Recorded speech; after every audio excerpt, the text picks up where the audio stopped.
Welcome back, everyone, to another deep dive. You know how this works by now, right?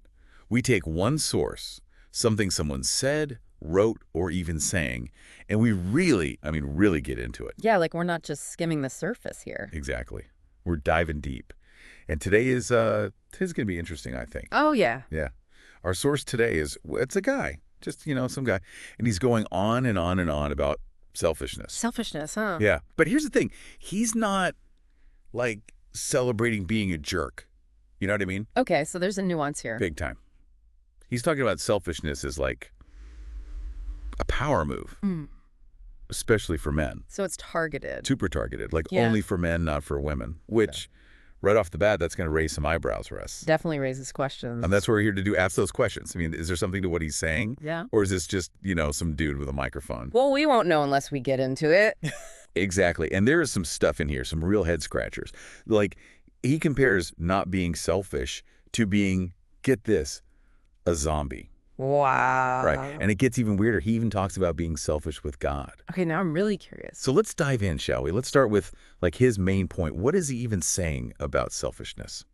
From what I gathered, it's like he sees selfishness as the key to peace of mind. And not just that, but like the key to becoming your best self, to reaching your full potential, all that. Yeah, he totally lays it out there. He says, you got to avoid getting caught up in everyone else's drama. Like protect your energy, right? Boundaries. That's the word. Big on boundaries. Yeah. And he talks about going after what you want, even if it pisses people off. Like putting your goals first. No matter what. And here's the big one. Being okay with walking away from anything or anyone who's holding you back. So there's a ruthlessness to it. For sure. But, I mean, isn't there some truth to that? Don't we all have people and things in our times that are kind of dragging us down? I think to a certain extent, yeah. There's a lot of talk these days about self-care, setting boundaries, all that. So it's like, is he just taking those ideas to the extreme? That's a great question. And speaking of extreme, what about the whole men-only thing? Why does he think this only applies to dudes? I think it has something to do with, well, traditional gender roles. He even says it outright. Women are just naturally caring and nurturing, like it's in their DNA or something. Yeah. And men, in his view, they need to learn how to be, well, a little more selfish. But that's so, I don't know, old-fashioned, isn't it? Like, aren't we moving past those stereotypes? We're definitely trying to. Right. It's 2025. Come on. I mean, it does make you think, though, like, is he reinforcing those old school ideas about men and women? Or is there something else going on there? Is he maybe even trying to flip the script on those expectations in a way? Maybe. He definitely doesn't see selfishness as a bad thing. He actually thinks it's good, like a driving force for positive change. And that's where it gets interesting. Right. Like, he tells this story about how someone called him selfish once, and he took it as a compliment. Like, he was proud of it. That's such a different way of looking at it. Totally. So, like, ambition, the desire to achieve things, isn't that all kind of rooted in selfishness? At least to some degree. That's a good question. Makes you wonder, can selfishness actually be a good thing? Can it be what pushes you to do great things, not just for yourself, but for others too? Now, that's deep dive. It's like the whole treat yourself movement, but on steroids. Right. Self-care, but, like, next level. Yeah, and he's not just talking about bubble baths and face masks here. Oh, no. This is hardcore. Remember how he said selfishness is the key to peace of mind? He really hammers that home. He does. And, there's something to be said for that. Like, in psychology, we talk about stress, burnout, all that. It's real. Oh, absolutely.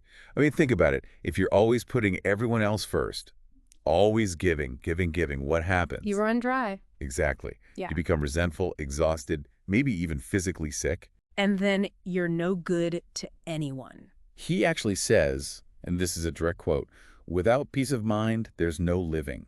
You're literally the walking dead. Wow.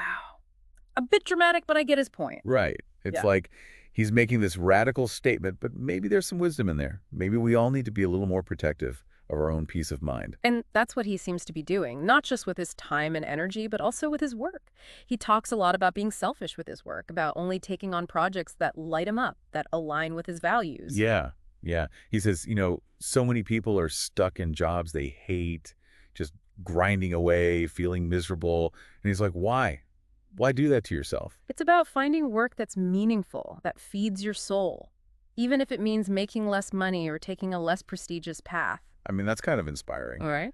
But also a little privileged, don't you think? Yeah. Like, not everyone has the luxury of being so picky about their work. That's a fair point. Not everyone has the same opportunities or resources, but I think the underlying message is still valid.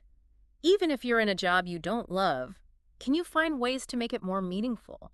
Can you focus on the aspects that you do enjoy that bring you some sense of satisfaction? It's like finding the little pockets of joy, right? Even in the most mundane tasks. Exactly.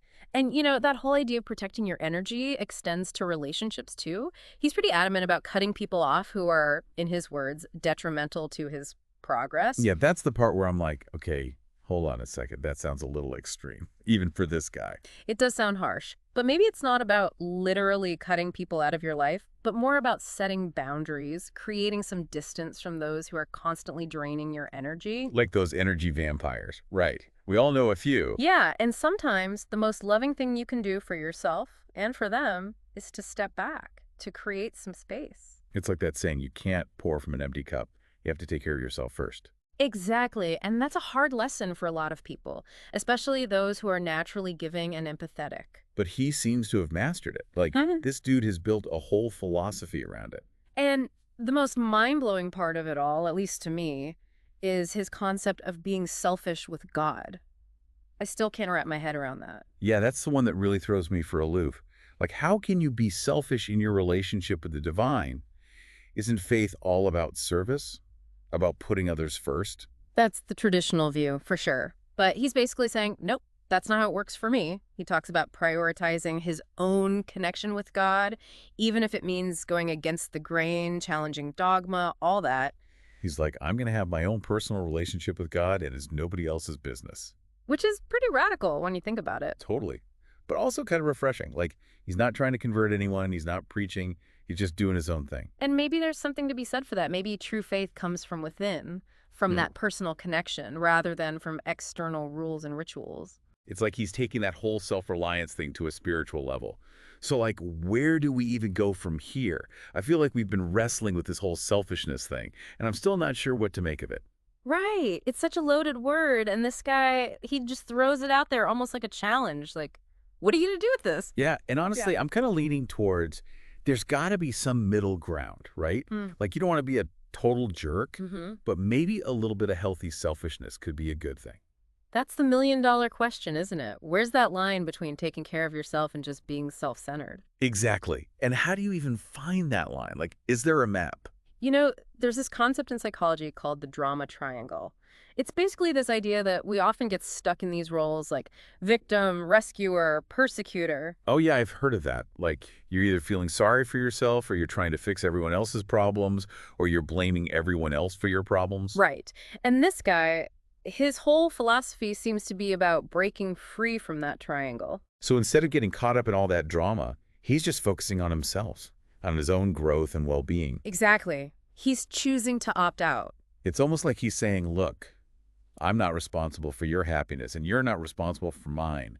We each got to figure that out for ourselves. Which is a pretty radical idea when you think about it, Yeah. especially in a society that puts so much emphasis on, helping others, being selfless, all that. And that brings us back to his whole thing about boundaries. Like, Yeah. he's all about setting those hard lines.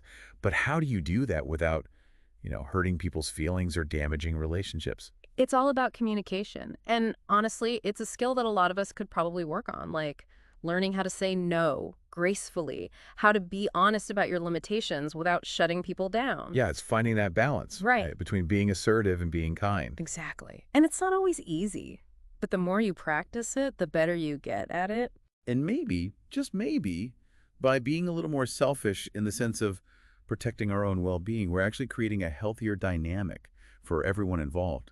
It's an interesting thought, like if we're all coming from a place of strength and inner peace, maybe that creates a ripple effect. Maybe it makes it easier to be compassionate and supportive without getting drained or resentful. Okay, that's kind of blowing my mind a little bit. So, like, what would that even look like in real life? That's the challenge, right? To take these ideas and figure out how they apply to our own lives. It's like we've been given this puzzle, Yeah. and now we got to put the pieces together. Exactly. And there's no right or wrong answer. It's about finding what works for you, what feels authentic and sustainable. So, for all of you listening out there, this is where we leave you.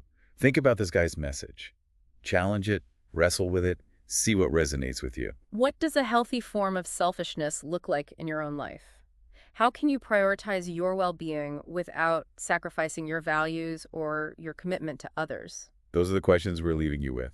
And as always, thanks for joining us on the Deep Dive. Until next time, keep questioning, keep exploring, and keep diving deep.